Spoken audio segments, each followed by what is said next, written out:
هب رجال منطقة القعدة بنواحي تزنيت لمكان الحدث. إنه خبر تكسير واقتلاع جوانب من صخور تحمل نقوشا تعود إلى 2000 سنة قبل الميلاد. ويتعلق الأمر بموقع بوتريكت الذي سبق لباحثين أركيولوجيين أن نبهوا لقيمته التاريخية.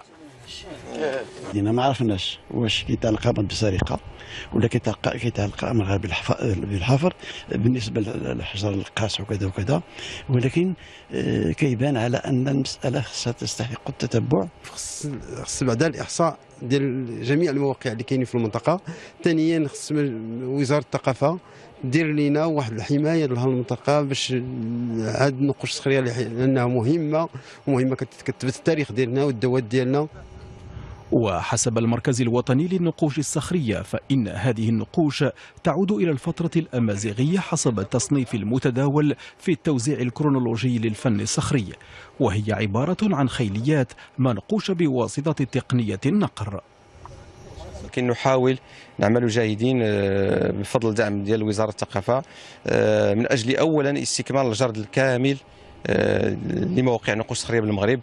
من خلال هذا الجرد ممكن أن نمر إلى عمليات أخرى تهم الدراسة العلمية والمحافظة من خلال تصنيف وترتيب معالم ومواقع معينة كفلائحة التراث الوطني. انصرف أهل القرية إلى حال سبيلهم غير مطمئنين على مصير ما تبقى من أثر أهل الفترة الأمازيغية، والأمل هو الحفاظ عليها وعلى أكثر من 13 موقعا آخر للنقوش الصخرية تنتشر بتراب الإقليم.